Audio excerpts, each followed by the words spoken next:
Good morning, everyone. Today we're going to talk a little bit about outreach and target populations. Our agenda includes, again, some information about outreach, how we use target populations, and then other aspects of outreach like coordination and access. We'll talk a little about budgeting for outreach, and then using target populations in other ways. And then we'll close with some resources that we have for you. Well, the LIHEAP statute and Assurance 3 are certifying that you are going to provide outreach activities to eligible households, and it particularly points out households such as elderly, disabled, and households with high energy burdens. Here's the regulation, but on the next slide we see Assurance 3 again requires that you conduct activities, and you're certifying that in your assurances. And what they specifically say is that you need to make sure that households are aware of LIHEAP assistance, of course, but also similar assistance such as energy-related assistance that might be available through the Community Services Block Grant. This obviously ties into the fact that CSBG and LIHEAP are often delivered by the same local agency, community action agencies frequently. So, and also any other similar energy assistance that's available. And of course, you do that as a matter of course in presenting the program. In your model plan, you're asked what kind of outreach services you provide. And here's what should be a familiar list to you in terms of services that are provided. So what do you need to do to fill out this part of the model plan? Well, you need to really think through your outreach services. How are you increasing awareness of LIHEAP and the other energy-related programs? Who are you trying to reach in terms of outreach? Who are you trying to reach? And then who do you work with in other programs or through other means in terms of reaching those people? On the next slide, we'll look at just a few examples of outreach activities. So we went through some of the outreach plans and pulled out some of these are pretty regularly found in outreach plans. Some I think are a little more unique. But anyway, you can read this list. Obviously, mailed-in applications are used in a lot of cases. You might have online applications. Kansas has an extensive online application process, and in fact, handles most of their applications online. This increases access to the program. Commonly, you might have appearances on TV or radio that, such as Colorado has in their plan, that spreads the word on LIHEAP. Placement of newspaper articles. The Shoshone-Bannock tribe makes sure that LIHEAP notifications are put in their reservation newspaper. There might be other newspapers, organizational newsletters, and that sort of thing you could, where you could put outreach information.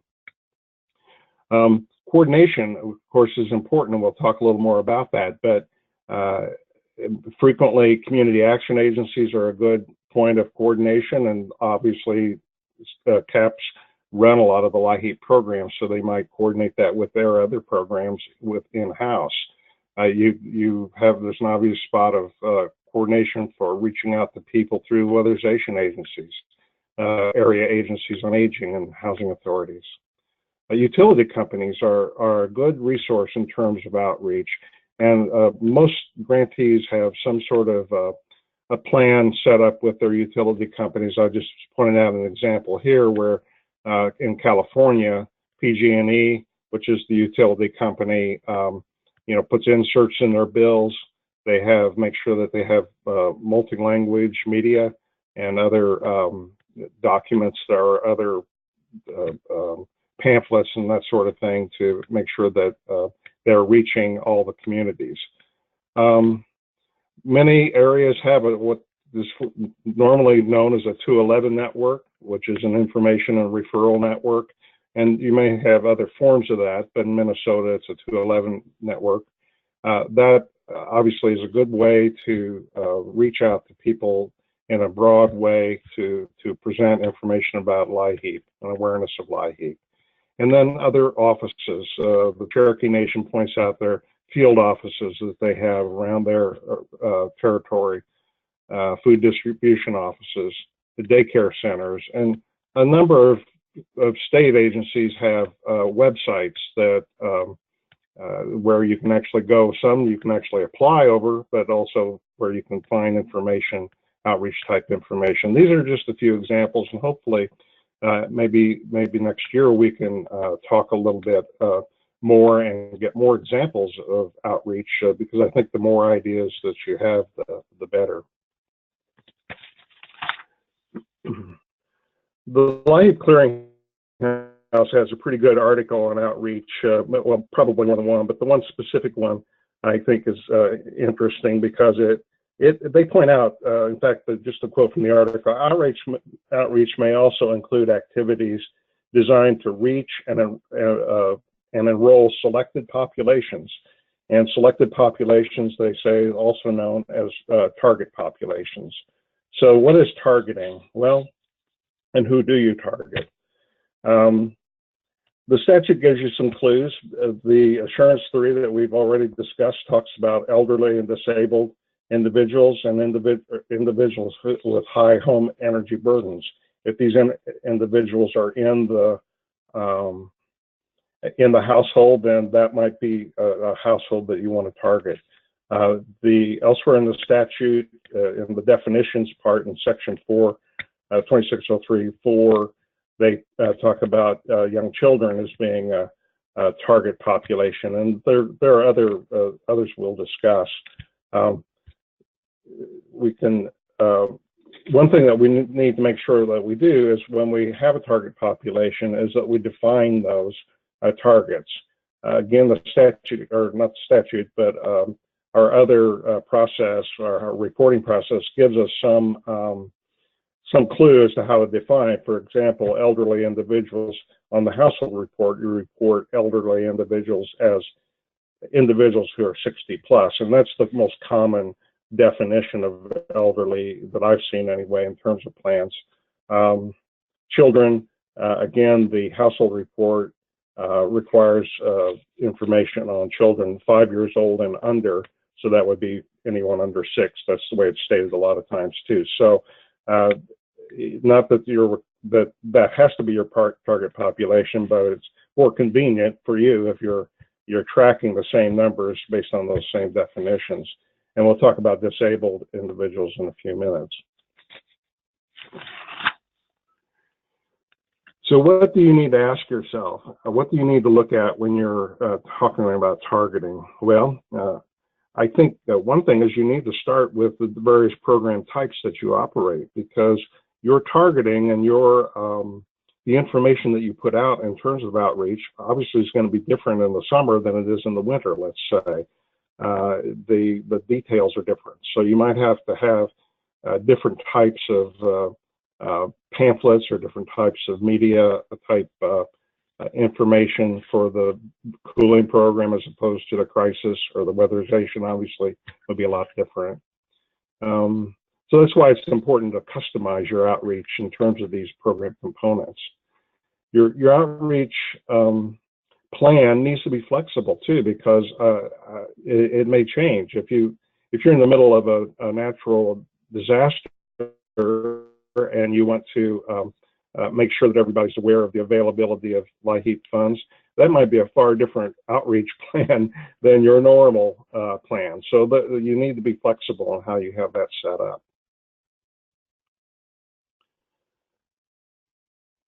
What groups then are you going to target? You want to start with this. Say, who are we interested in serving the most? Who needs it the most? And then from that, what do you do to reach and enroll those specific targeted populations?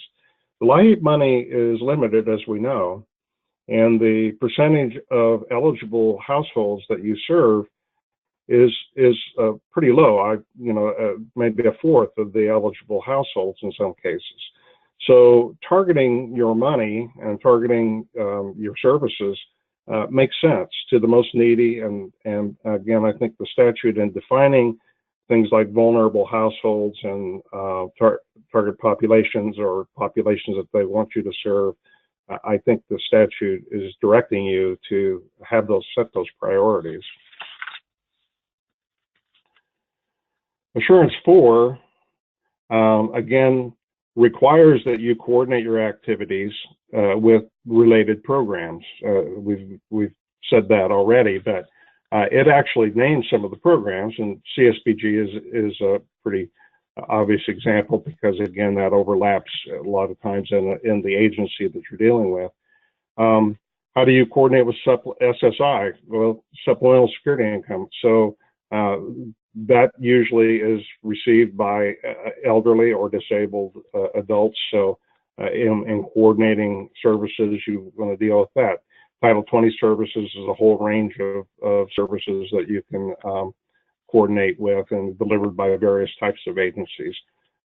Obviously, you're going to coordinate your work with the weatherization program in almost all cases, and then any other assistance program that's appropriate. So again, you're going to need to think of a few questions in terms of coordination, and that is, how are you coordinating with those other programs, and how could you improve it? And I think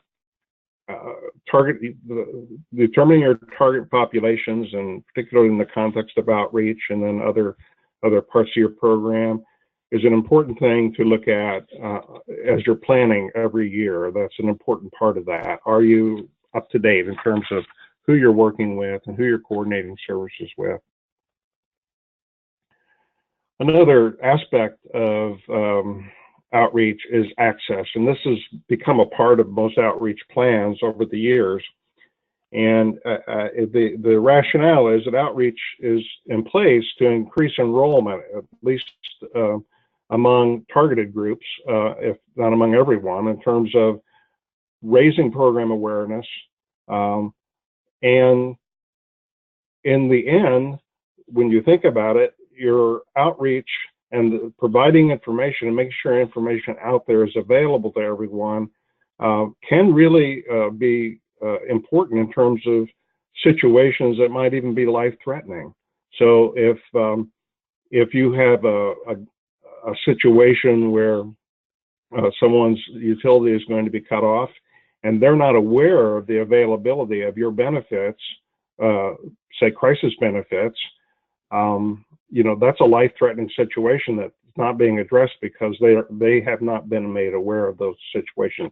So it's very important to make sure that awareness and access to the program.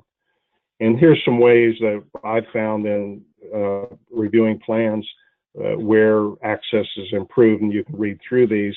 Obviously, if you have an enhanced application procedure where you have mail-in applications, phone applications, online applications, that increases access to the program. Some of these other things.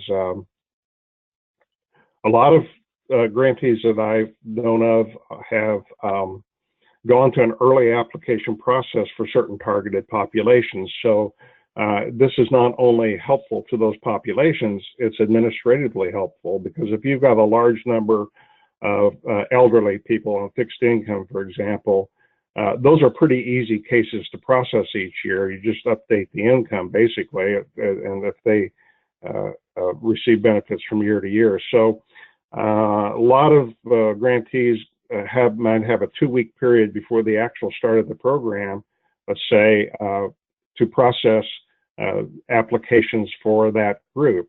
Maybe you have a program that is that automatically, categorically serves TANF clients, for example.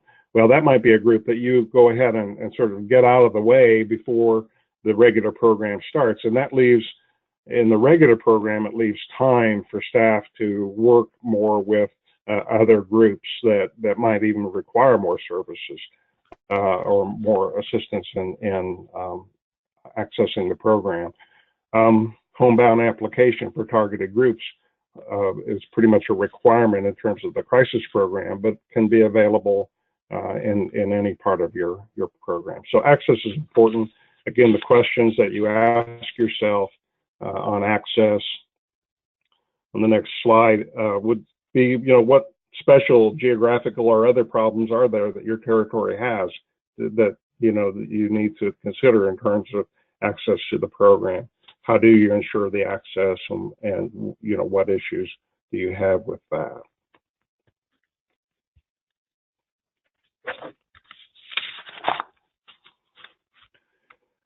How do you pay for all this? Well, there are a number of ways that grantees handle that. The outreach costs. The key question, I think, is again, is outreach and administrative costs. I think there are a lot of instances where outreach is considered an administrative cost, and that's where you pay for it. But as you know, as a grantee, you use your definition of administration in terms of the various costs that you can pay out of administration or that can be paid otherwise. So just a little history of it. The statute does specifically authorize conducting outreach activities in the list of the list of costs that can be covered. So it's separated out in the sense in that list, and you can see the citation for that. Over the years, there's been discussion of it, and then the information memorandum in 2000, it specifically stated that outreach activities are not intrinsically administrative. So what does that mean? That means, again, that the administrative costs are paid per your definition, and as long as that definition fits within the way you pay such things in all of your programs, particularly your social services programs, and fits within your written fiscal policy on administration, then outreach may or may not be administrative costs. You can determine that yourself based on your definitions. What are some of the costs that are frequently paid out of outreach? Well, here's a list. Obviously, if you're producing pamphlets, that sort of thing, your materials and supplies, media costs would be a part of it. If you have a temporary outreach site where you are allowing more access to your program, that some grantees pay that cost out of outreach. Online outreach costs, you can see the others, travel costs, even staff activities that are specifically outreach.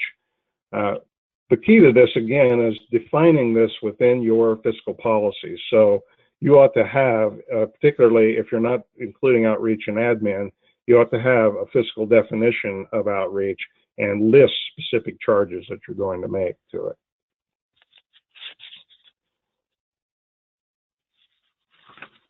Well, and again, how do you cover those costs, and is there any change that you might want to consider as you do move forward in covering those costs?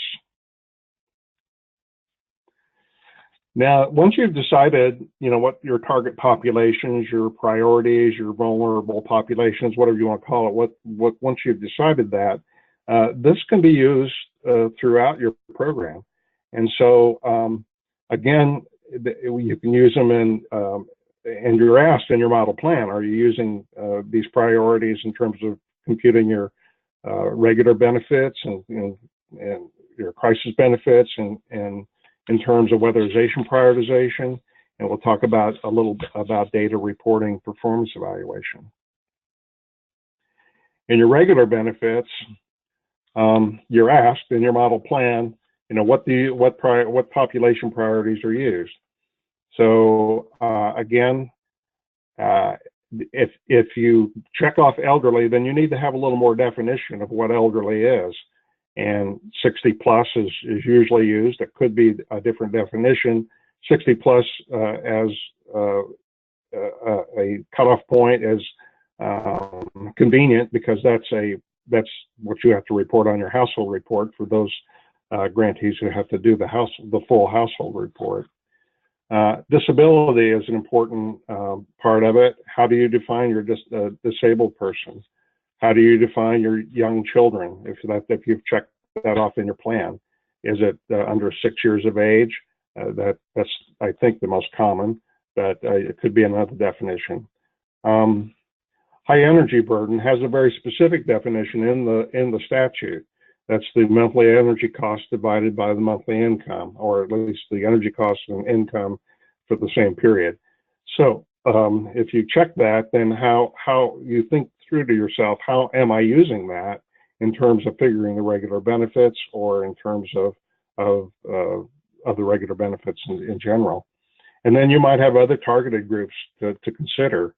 The most common one I think that I've seen are veterans who are receiving means-tested veterans payments as a target group. And as an example, let's see how this is just one way that this is an example of a benefit matrix and how it takes into consideration the priority groups or the vulnerable members of the household. So let's go through this. So this household, because you click on this, we'll get some circles there. This household income falls between 51 and 100%. So and it's a points-based matrix. They're assigned 2 points. They also have an elderly person, 60 years or older, 2 points. And I think the next one you'll find they also have a child under 6, so they get 2 points. Then the energy burden is figured here, and the utility cost, this is figured on an annual basis. Utility cost divided by the income. Their energy burden falls within the 10 to 14% range, and they've set this calculation up to give them 2 points for that range. So again, using this method, the total points here would be 8 points, I think. Yeah, rate per point, $40. So the benefit's $320. But the point of this is that you can see that they have devised a way to increase the amount of benefit by adding extra points for the targeted population, which is the elderly, disabled, and household with children. So that's how it can be some way included in your computation for your regular benefits.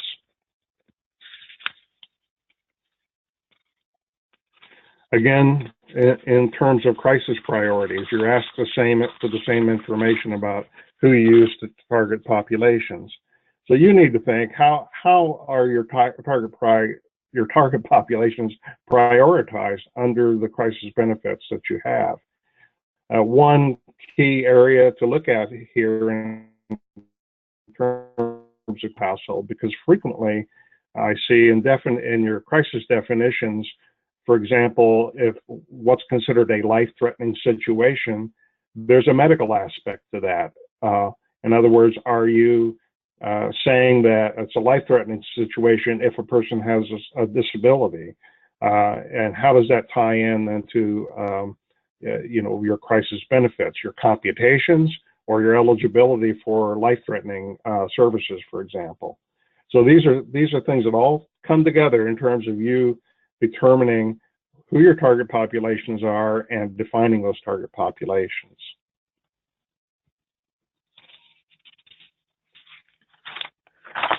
The crisis statute also goes a little further in terms of defining, this is in terms of access to the program, and you're required to make sure that people have access to the program. As I said earlier, this has become a part of outreach in terms of accessibility to make sure that people can find the program, basically. And in crisis, you're asked again to make sure that people who have some physical infirmity, as they stated in the statute, or a disability, have access to applications, either say by phone or by home visit by the worker, or ways to travel to the sites where the application is taken. And frequently those sites are tie into outreach sites, temporary sites maybe during the year. So those are all ways that crisis encourages you to, again, serve those target populations.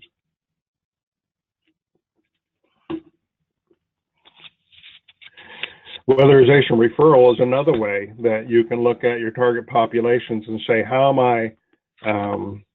I using those definitions to make sure that people receive weatherization services? Just as a point of clarification, your DOE weatherization program will have its own set of priorities that usually apply to the waiting list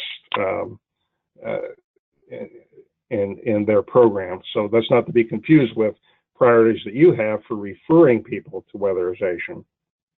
So how are your target populations coming into play in terms of those priorities? For example,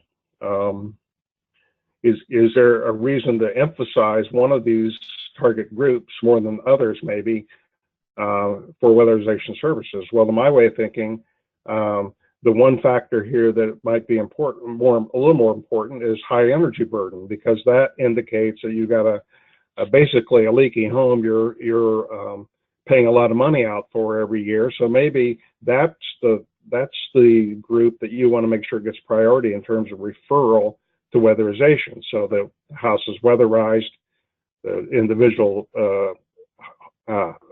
resident of the house, their utility bill goes down. But more, in addition, the amount you are paying as a program, at least in theory, goes down too. So that is a way to look at your target populations and how to prioritize in terms of the weatherization program. So just in general, I think a few questions you need to give some consideration to all the various ways you're using the target populations that you've determined in outreach, but throughout your program. And maybe you need to ask yourself as you're planning for the next year, are there any changes you need to make, that you need to consider in terms of targeting benefits, the services in LIHEAP? As I said, the LIHEAP program doesn't serve all the eligible people now. So maybe what's important is to make sure you're getting the most bang for your buck in terms of targeting your money to populations that are likely to be most in need. On the next slide, a couple of other tangents in terms of target populations.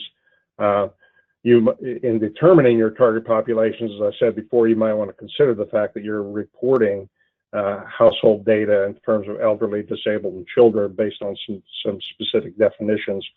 So using those definitions just makes it a little more administratively convenient, I guess, for your reporting. Also, it's important that you set goals for your LIHEAP program, and I would suggest that setting goals for your target populations is a good way to measure your performance in meeting those goals. And this is not just if you're a grantee that has to report on performance measures, although that certainly ties into this nicely. But even, say, a tribal grantee that's not participating in that part of it, why not say this year we want to make sure that we increase the number of elderly recipients households by 30 households. Well, literally write down how many households you served last year and put out your target, and then see at the end of the year, did we serve 30 more households? If we didn't, why not? Was there some problem in our outreach? Did we not reach those extra 30 households some way to make sure that they knew about the program, had access to the program, and could come in and make an application, or we've helped them some other way? So that's a way of measuring your own, just for your own use, your management and performance in the programs. In conclusion, I think it's just important that you determine what your program priorities are in terms of, again, your budget, and in terms of what populations you want to reach. You can use that to really construct more effective outreach. You can improve enrollment in your program, particularly among specific groups, maybe. And you're ensuring the effectiveness of your program through all the various aspects of the program: benefits, weatherization, targeting, access, all of that, by really concentrating on what you want to do with your limited resources. Speaking of resources, we have listed at the end of this presentation a number of the statutes that we've referred to in the presentation, and I'd urge you to go back and look at those the statutes, the information memorandum that we talked about, and there's a couple of great LIHEAP Clearinghouse articles related to outreach that I think are real helpful to look at, and then just, of course, your normal resources of all the other statutory regulations and rules. So anyway, I hope this has been helpful to go through this a little bit in terms of outreach. We hope to have further presentations and information on this in the future, and have some participation maybe by grantees on because there's a lot of exciting ideas out there about outreach, and if you look through the plans, you'll see that, and maybe some things will spark your imaginations on that. So thank you very much, and have a